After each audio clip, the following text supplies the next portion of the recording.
Welcome to the Game of Life podcast, where we bring you inspiring softball stories, insightful tips from coaches and players, and explore how the game transcends its boundaries to become a metaphor for life. Whether you're a sports enthusiast, a casual fan, or someone just looking for inspiration, you're in for a treat. We'll unravel the tales that go beyond the scoreboard.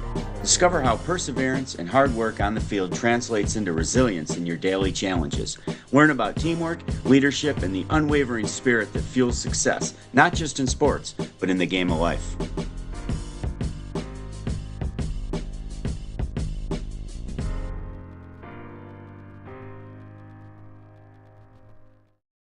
Welcome back to another episode of the Game of Life. We have a special guest on tonight we're really excited to hear from, Austin Teets. He is a fellow Horseheads New York person just like us. So really always excited to have someone from Horseheads on the podcast as well. Austin, I'll turn it over to you if you want to introduce yourself. Yeah, so I'm Austin. I graduated from Horseheads in 2019. I ended up going to Finger Lakes Community College because I wanted to play baseball.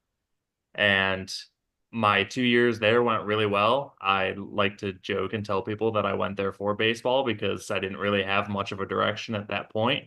Uh, I went in wanting to get into something business related, and I ended up finishing with a liberal arts degree to transition me on to going to Brockport for my degree in exercise science. Kind of fell in love with exercise science and my time playing baseball because kind of made a lot of the wrong decisions training growing up, and I saw that impact firsthand on me trying to play my 2 years at a community college, dealing with a lot of injuries. And it's just kind of funny to me how you learn your direction from your own failures. So I started to finally see at the end of my time at Finger Lakes how my training could have been better and what it would have taken, and it just put me down that path. So I went down that direction, went to Brockport, and I ended up working right at home at New York Sport and Fitness. As soon as I graduated, it was an awesome start. We partnered with Elmira College, so I was the assistant strength coach for Elmira College as soon as I graduated, which was awesome. I ended up getting my master's degree in management, and now we're just kind of running with it. I ended up taking an internship with the Seattle Mariners out here in Phoenix, where my wife and I are still at. And after the internship, I ended up getting an opportunity to jump on board with the Tampa Bay Rays. So I'm here in Double-A with the Rays and just enjoying the career along the way. That's awesome. Isn't it crazy how you can sum up your whole life in like a minute? That's all it takes. Like you just went from high school baseball to now working for a AAA team, which is awesome. That's right. We'll dive into it. So tell us, how'd you get into playing baseball? Baseball was something I just always enjoyed as a kid. It's like I always played basketball and football too at a young age, but baseball was always the one that really stuck with me that I always enjoyed the most. So from the time 6 or 7 years old when I started playing, it was just always that one that was never going to fizzle out for me. It was the one I enjoyed doing the most, played travel, played all year long. It was definitely the passion of mine. Loved watching it growing up. Yeah. Awesome. So I know you mentioned you went to college to play baseball for 2 years and it wasn't necessarily what you expected. Do you want to get into that a little bit more? I guess what was different between, that high school transition and then when you went to college? Yeah, it was I don't think the transition was hard. It's college sports are definitely a lot at times, but they are a ton of fun and I enjoyed every second of that. I think just where I struggled was I dealt with a lot of injuries playing. I wasn't normally really healthy from my senior year on.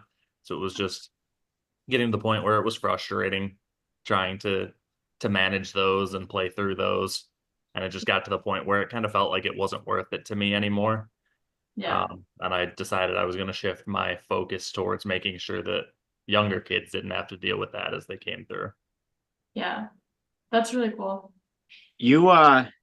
You said you thought you'd have a business career when you left high school, and you fell in love with exercise science. Like, was there a moment that clicked, or did it just what was it based on injuries? What, like, A little bit, but I mean, for the most part, I just didn't want to, I didn't see myself in that kind of a career. I saw myself in a career where I could be in more of a relaxed environment in sports apparel, just getting to interact with athletes. Like it was just a lot more of my style than a business route ever would have been. And I'm super thankful that I had that realization because I absolutely love what I do now. So you settle on a 9 to 5 job. It's just 9 to 5, right? Oh, yeah. 9 to 5 plus a view. No, yeah, tell us about your job. I'm sure Yeah. everyone would love to It's listen. crazy. And My job is that's why I said that. That's why I said that jokingly, of yes. course. Yeah, Great segue. right. It is quite the crazy time. We just entered my off season, which is from October to March 1st. And the off season's pretty low key for me. We're out here in Phoenix. I have some check-ins to do with my players, a lot of programming. I actually just started up my own little, I guess we could call it a side business of training athletes. So I'm doing some remote programming for them at the high school and college level, which is super fun for me. Um, they bring me out to Florida for a couple weeks here and there. I have to go to the complex that we have in the Dominican Republic to work with our Latin American players for 5 days. So there's just little things scattered like that in the off season. But then once I report to Florida for spring training for the month, it's full go. We get one off day in the whole month of March, super long days, super hot days, and then they ship me right out to whatever affiliate I'm at, which for the past 2 years with Tampa has been the Montgomery Biscuits. So I'm the full-time strength coach there. I handle all of the strength and conditioning aspects to that team. I travel with them. It's it's a crazy life. I'm at home for a week in our temporary apartment that we're at, and then we go on the road for a week and stay in a hotel. So it just alternates every week for the whole season until playoff time hits, and then we head home.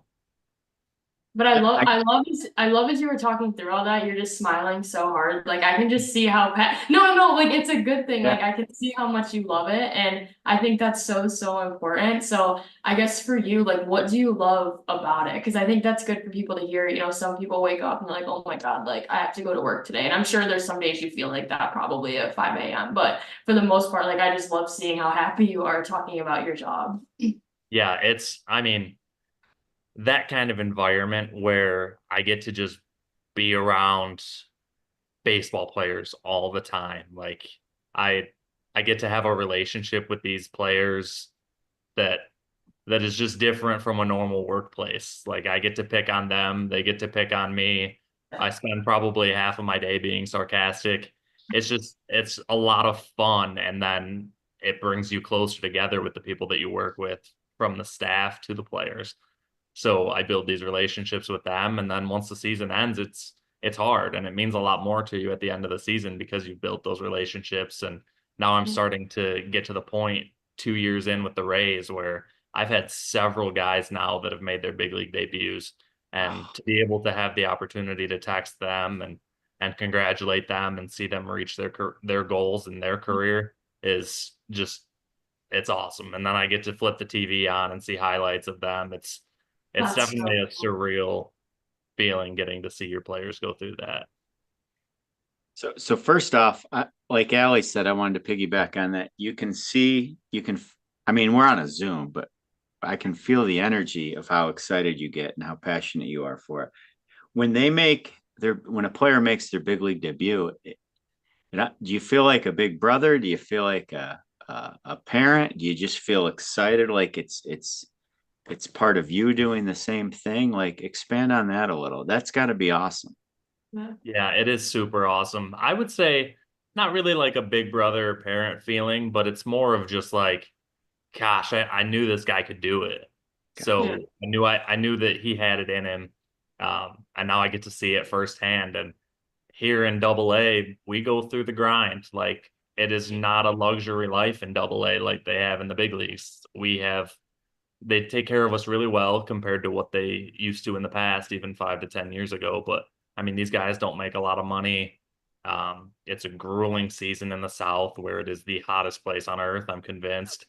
But they fight every day And some of these guys really do fight every single day to get out of it. And to see them finally make it's amazing. That was actually my next question for you. Like, obviously, you have this very close relationship with high level athletes. What are kind of some of the traits that you see for, you know, a lot of those successful athletes? Yeah, it's super interesting. Yeah. It's just like your perspective on these people, they're just people, they're normal Well, people. that's a big one. Yeah. And your perspective on them changes when you work with them, because sometimes I joke around and I tell people I'm just working with a bunch of full-grown children. Like we mess around all day long and they're just down to earth, and it's the relationships are super normal like they would be on any regular day. And then the public sees a little bit of a different side to them because they are business on the field. But they've got a long season. Baseball's a different beast, and in the minor leagues we play 150 plus games a year. Like you can't afford to be business all the time. You have to have some loose energy to you. So it's nice for them to have a relaxed environment. I I feel I mean baseball, I mean, we come from a softball background, but the sports are obviously are very similar. It's the same rule, you know, 3 outs, so many innings. It's a game of failure. And I can't even imagine the grind of single A, double A, triple A. Even when you're successful, I'm guessing if you don't make it to the big show, you still feel like a failure because that's why you're doing it. And I can't, the people you deal with, and yourself included, they've got to be some of the most resilient athletes you've ever met. Oh, it's crazy. Yep, they absolutely are. I mean, you know, you get football, you're just drafted into the NFL. You get, you know, hockey as minor leagues, but baseball, you could spend a decade just grinding it out. You really have to love the game. Yes, you absolutely do. And it was harder 5+ years ago when these guys used to make hardly any money, and their paychecks that they did get had to go to what they called dues at the time, to where they had to pretty much pay portions of the team's food just so that the team could eat peanut butter and jelly sandwiches and tip their clubhouse managers. Yes. We get full on catering now, so we get taken care of pretty good with food. The players get a lot better pay. They get paid throughout the whole off season and everything, so it allows them to really focus on reaching their true potential during the off season in their training, and not having so many in season worries, which I think was the ultimate goal out of that. Yeah. Well, back to you a little bit. I know you mentioned in the beginning that growing up, maybe you made some not of the best choices when it came to like your physical performance. Like you said, you got injuries and things like that. You into that. I'm just curious if you want to dive a little bit more into that, or like what you see are the biggest maybe misconceptions among athletes when it comes to their health and taking care of their bodies, especially at that level, I'm sure. Yeah. I'm super thankful to be a part of like a growing industry right now in strength and conditioning. It's getting big, and it's getting big quick because people are starting to see the impacts of it. And I want to help be at the forefront of that because I see it at the high school level, at our local area, at home. They refuse right now to open their eyes to hiring a strength coach. And I get there's a lot of budget issues that come along with that and approvals that have to be done. But ultimately, what a good strength and conditioning program does for kids is it teaches them how to be healthy for the rest of their life. I go around to local gyms now and I see high school kids on the verge of hurting themselves, and it just destroys me because it's like there's no resources for these kids to improve. So that's a big thing, is like long term, like how to take care of yourself and be healthy down the road. Prevention of injury at the high school level and college level, like if you can get your hands on these kids doing strength and conditioning well early on, you're going to reduce injury, you're going to optimize performance, you're going to help them get to the next level. It's just all of these different facets that I would like to see them improve on. And these are all things that I firsthand did not have access to. Mm-hmm. And I think that was one of the things that was frustrating the most for me when I realized, like, hey, you were training like a bodybuilder, old school, like Yeah. in the gym, just doing your chest days and your back days, and that's just not how an athlete needs to train. There's so many other aspects to that, and it can definitely be detrimental to a sporting career. I wanted to Yeah, piggyback. Oh, go ahead, and Allie. I was just interested, your thoughts on, I think a lot of times athletes think, oh, more is better, like the more I'm doing, the better that I'm gonna get. And I even see girls now, it's like you're pitching 7 games in a weekend. Like that is not a long-term plan.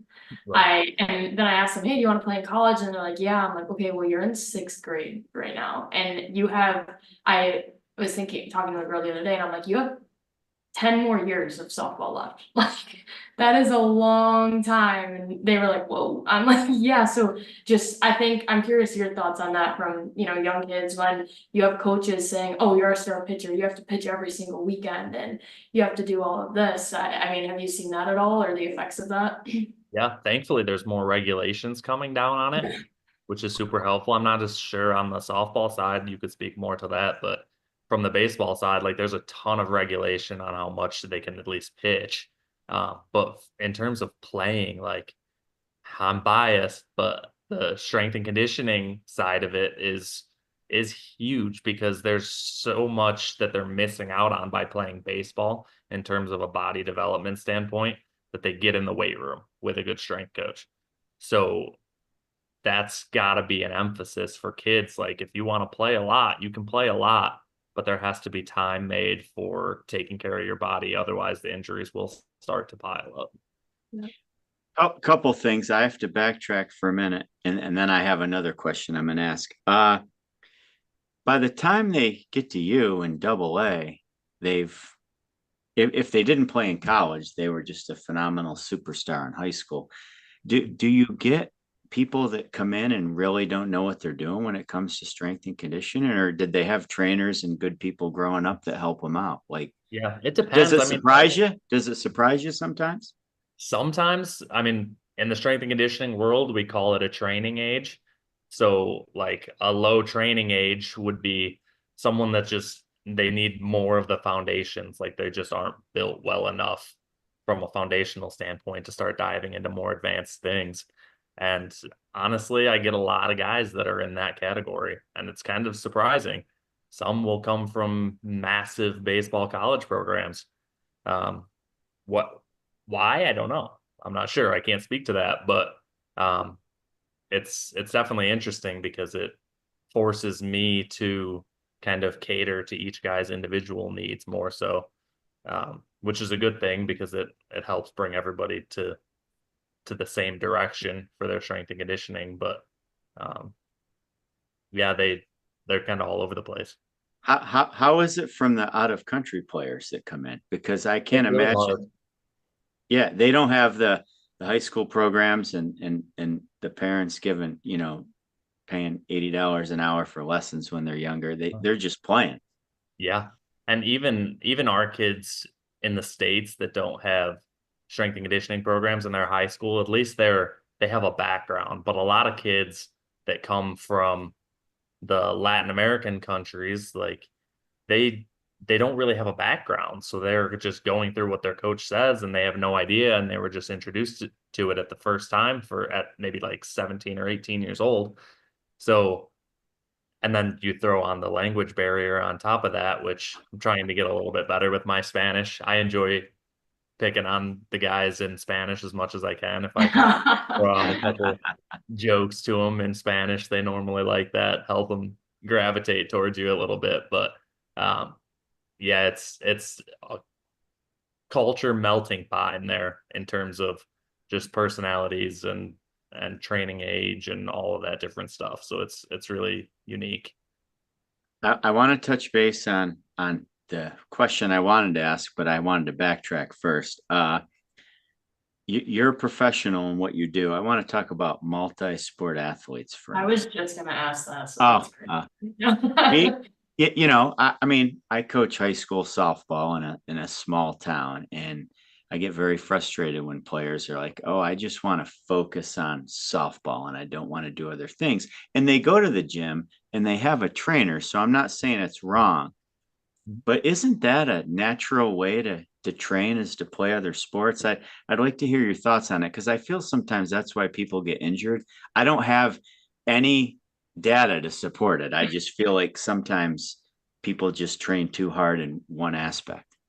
Yeah, no doubt. It's absolutely I feel like I kind of grew up in the time where the focus shifted to playing one sport. Um, but I won't say that doing one versus the other is better per se. Um, but I definitely think there's huge perks to being a multi-sport athlete when you look at it in terms of just the different demands that are put on your body from the sport itself. Like there's certain sports that are going to be like baseball is super rotational. Obviously, you have more linear aspects of it with sprinting.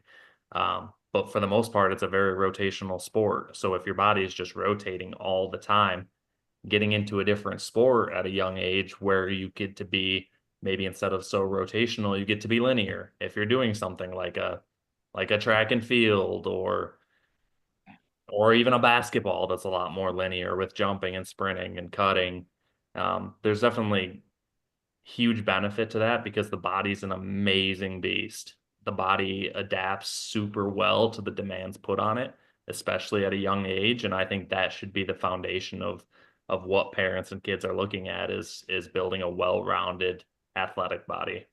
So, So, so is sorry, Alec, one more go ahead. thing then.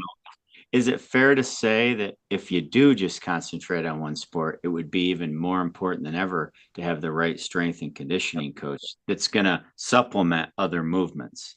Absolutely.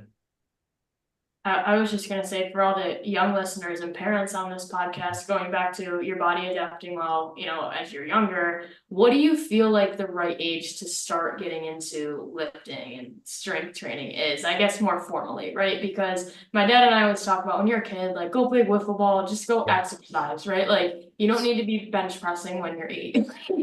But I guess from your perspective, is there a sweet spot, I guess, for, athletes who know they want to play at a competitive level?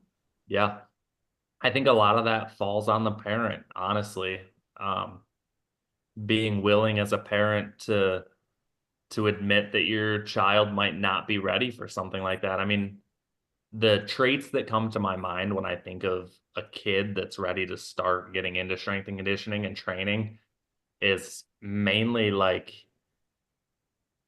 not so much age, but their maturity. So like, is this kid mature enough to where they can go in and they can listen and they can respond to direction because you have to listen super closely when you're trying to learn these movements that they go through in the weight room.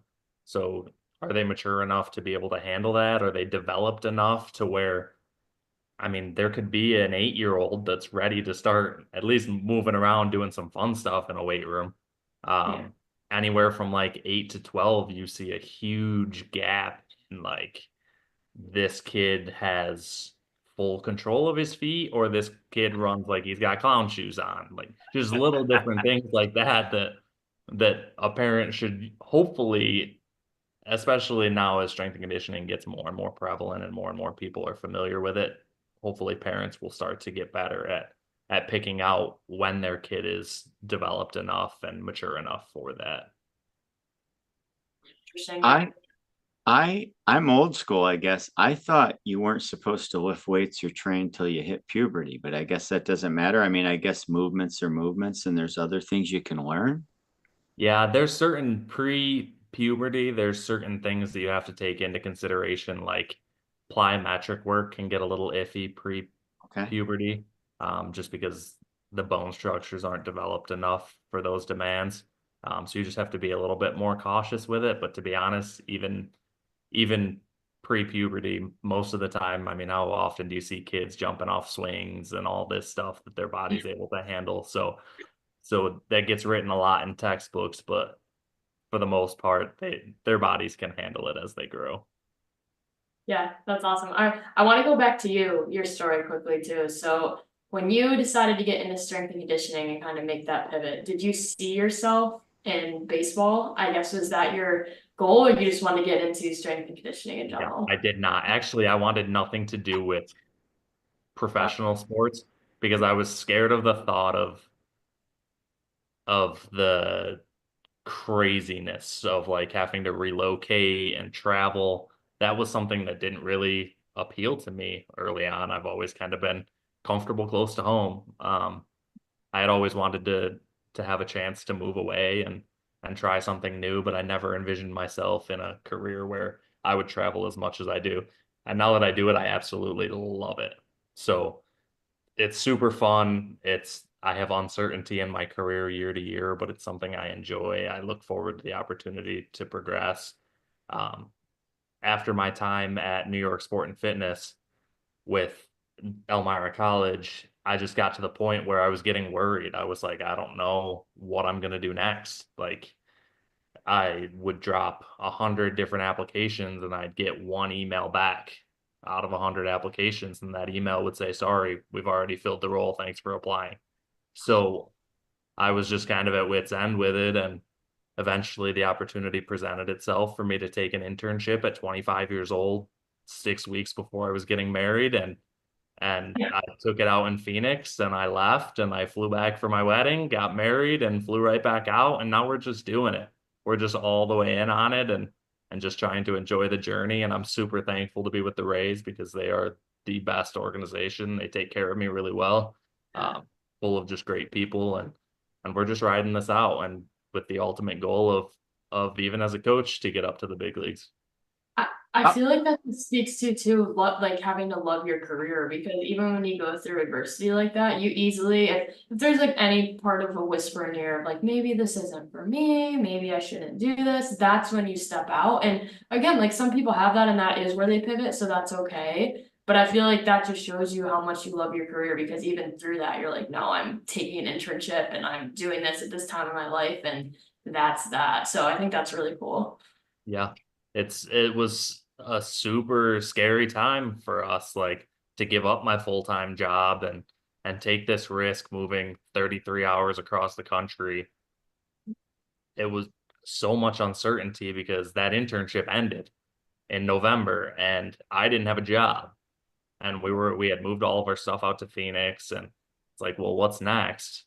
Yeah. And the pieces just happened to fall in place the way that they were supposed to. Things have a funny way of working out the way they're supposed to. So we're thankful for that. That's so awesome because for every person like an Austin Teets, there's 90 other people that would never take that chance. And, Allie and I are of the mindset, well, why not take the chance? Like, what's the worst that would have happened? I mean, not that it's not stressful or causes anxiety, but Yeah. you seem to have super, super great support on the home front from your wife and fiance at the time you took the internship. And I mean, why not just go for it? Like, if you think what's the worst that can happen, you're going to survive. You're going to be fine. And look at the upside to what you've done since then. Absolutely. And if it doesn't work out, then you can always go back to where home is and you can make it work the way things were working before. But I think that, and that's something that my wife and I always joke about, is like, how would we feel if we never took the chance? Like so many people talk, I'm sure that's not just our hometown where you guys grew up and where I grew up, but everywhere, meeting people from all over the country. Like a lot of people want to get out of their hometown, and that's because they want to try new things. But if you don't ever take that chance and you just say from the time you were in college that, oh, I'm gonna try it one day, I'm gonna move, like I want to leave, I want to try something new, and if you never do, then you got to live with that the rest of your life, knowing like, hey, what could it have been? But if you give it a shot and you end up back, at least you know that that's where you were meant to be. Yeah, You know, absolutely. I was just gonna say, I feel like it's a really popular thing to do now is put a time clock on ourselves too, and somehow think, oh, I'm 25, like I'm an adult, like I'm so old and this and that. We're really like, you have so many years left. I mean, if you look back at that time now and then look at all the years you have ahead of you in the career that you now love, like if you were to put that time restriction on yourself and say, no, I can't take an internship, I'm 25. Right, like that would have been a crazy missed opportunity. So I just think that's something too that so many people do, whether that be, I need to move from home at this certain age, I need to get married at this age, I need to have kids by this age, and I need to, that stresses me out. Like, you have so much time left in your life. You have to do what's right for you at whatever timeline that may be. No doubt. Well, you guys are preaching to the choir here. I'm 52 and I still don't know what the next thing I'm going to do is. Like Nobody does. Yeah. no, but Yeah. I have a lot of friends seriously that are winding down and counting down the days till they don't have to do anything. And I don't I don't really even understand that. Like, what's the point? You're going to get bored at some point. And the fact that both of you at a young age just jump out and go for it. I mean, you're going to be fine. And you probably 10 years from now, 15, 20 years from now, you're not even going to recognize yourself right now, even though you think now you're going out on a limb. But just keep that mindset. I mean, what are your plans for the future? Or don't you think that far ahead? I definitely do. I it changes by the year because when I was an intern with the Mariners, I still thought that it was just going to be an internship in baseball, and then I was going to use that as some leverage to get into a college somewhere or into a private sector somewhere, until the opportunity with the Rays came along. And then it's like, okay, well, now I have 2 years of double A baseball experience. Like, we want the next level. We want to get to triple A, and then we want to be in the big leagues. So right now, baseball is our emphasis until something in life comes along and steers us off that path. Well, So, that so never happens. Everything always goes according to plan. Yeah, right. Yeah, straight line for sure. Yeah. no, but that's what I was going to ask because people forget, you see the athletes on TV and the teams and the pro sports, all the support staff, you have the same goal. You'd like doing what you're doing. You'd like to be in the big leagues, right? Like you want to get the call up. You want to be that guy. And you forget there's so much support that goes with the team all the way up. Yeah. Well, Yeah, it's definitely it's a crazy journey trying to make that same ascension through levels that they do. It's a little bit different for coaches, that Right. whole ascent, but it's definitely still the end goal for many of us in the field. well, I guess a closing question I have, and plus, of course, Dad, you have anything else brewing in that head of yours as per usual? I guess, Austin, what is maybe one or two things that you've learned the most about yourself throughout your journey? You can pick the last 5 years, 10 years. I'm just curious because I feel like when you take risks like that, you definitely learn a little bit about yourself. So just curious. Yeah, I think the biggest thing that I learned was getting comfortable being uncomfortable, um, and craving that uncertainty of like what's next, and being okay with like when things are getting iffy, like when you don't know what direction you're going to go, like being willing to just stay on path and see what happens next and take risks in life. And I think I realized that like I had mentioned earlier, that was not me at all. Like I kind of wanted to just take the low key under the radar path to my career until we got into baseball, and then all of a sudden it's like a switch flipped to where it's like, okay, this is us. Like we're taking the risk that we need to in life. I got to go back to it. Can you pinpoint a time when that switch flipped or did it just happen? Well, I mean, it honestly, that's a great question. Like I think it was in the middle of my job search out of Elmira College and getting that feeling of like, oh my gosh, I'm not going anywhere. Like there's nothing. Nobody will hire me. Strength and conditioning is a very inside track career to where like you have to know somebody to get in. You got to work your way through the ranks of whatever school or program you're in. Like I reached that point to where I'm like, holy cow, this is not going to work for us in the future. Like I was even on the verge of looking outside of, because my master's is in management. I was on the verge of looking outside of strength and conditioning, just something to take a new route until an opportunity presented itself. Sure enough, another hometown guy, Jeff Mathers, who hired me with the Mariners, he was the coordinator at the time. I had kind of put the bug in his ear in probably December of that time frame about like, hey, I would be willing to consider this. And then sure enough, as the job search is going south, he calls and it all changed from there. Isn't it crazy how things work out like that? Just those Yeah. little moments that literally change the trajectory of everything. Yes, it's crazy. It was a crazy time for me. So Wow. Well, Well, I'm I glad. give you a But lot of credit because so many people would not take that jump, and now that you've done it, like you don't probably feel special compared to anybody else, but what you did was special. yeah, it was definitely a big risk for us to take, but we're thankful every day that we took it because we get to experience a lot of amazing things. I'm going to ask you a pretty complex question. I don't even know if there's one answer for it, but if I have a young kid at, I don't know, 5, 6, 7 years old, you know how crazy it is. I see they're athletic. They like playing sports. They just love to be outside doing things. Is there a timeline when they should take it to the next level with training or strength and conditioning, or should I just let them play till a certain age? I mean, I know you touch base. It kind of depends on what the parent and the child thinks, but is there a timeline, like a basic outline someone could follow, or is it just more complex than that? It is super complex, and it's actually Darn it, I was waiting for a simple answer. yeah, he's like, when they're it's seven and funny. a half, you take them to their first gym class. Yeah.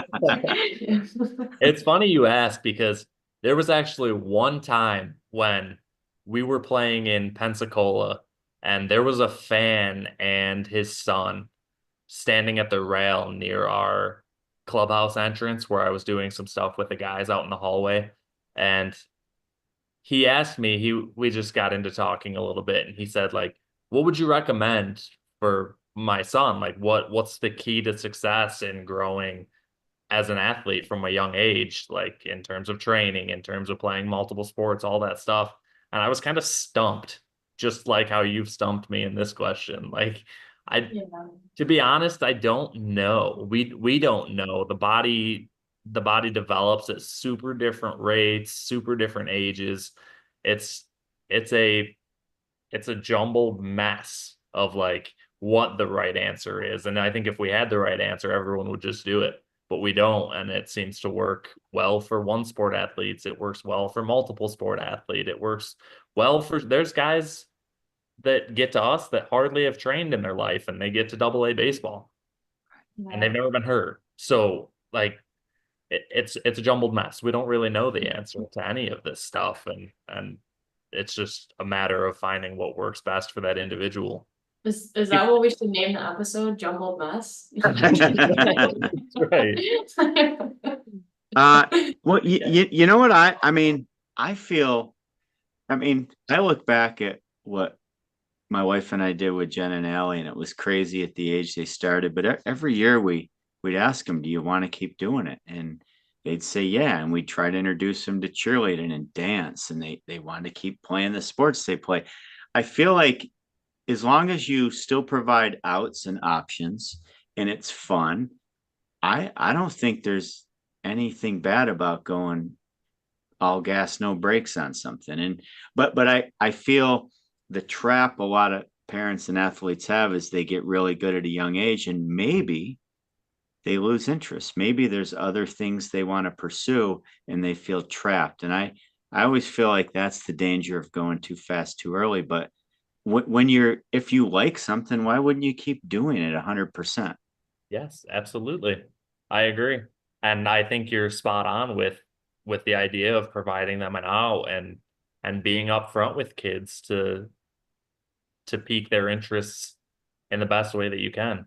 So if that means playing baseball year round and they enjoy it and that's what they want to do, then so be it. Yeah, definitely. You know, Austin, my kids are failures in a certain regard because Let's when be they were when they careful. were little, I mean, I took golf to a pretty high level. When they were little, I brought in 18 tons of dirt and sand and put a green in my backyard. All they had to do was play golf, and they pursued baseball and softball. And but to piggyback, I joke about that. Allie's sick of hearing the story, but it's like I didn't make them play golf. I actually became a softball coach out of it. I mean, it's crazy. I Yes. was just gonna say now Jen and I are done playing and he's coaching. And now they play golf. Like it's It's It's your All right. passion. It was meant to happen that way. Oh, you're welcome. But I think you either like to compete or you don't. So it almost doesn't matter, put in the blank what you're going to compete in. I mean, if my kids wanted to play travel horseshoes, then damn it, we would have been in California doing travel horseshoes, which I don't know if it exists, and it's probably pretty weird. But Yeah. so it's good. We're excited. Your journey's been amazing. I mean, you're so young. Yeah. Yeah, you've accomplished so much, and I know you're not done. So we appreciate you coming on. Thank you so much. This was great. I had a blast being on here with you guys. So Well, Awesome. we hope you come back we won't have you on next week, of course, but anytime you want me, I'm in. Awesome. now and make sure when you come back into town you reach out. It'd be great to see you. Yes, I will for sure. I absolutely will. We'll be All back right. Christmas time. Awesome. Thanks so much, everyone. Austin. Yes, thank you guys so much. It was great talking with you. All right, bye. Stay on. I'm here. Okay. Oh. I'm like, Oh, one whoops. time- I'm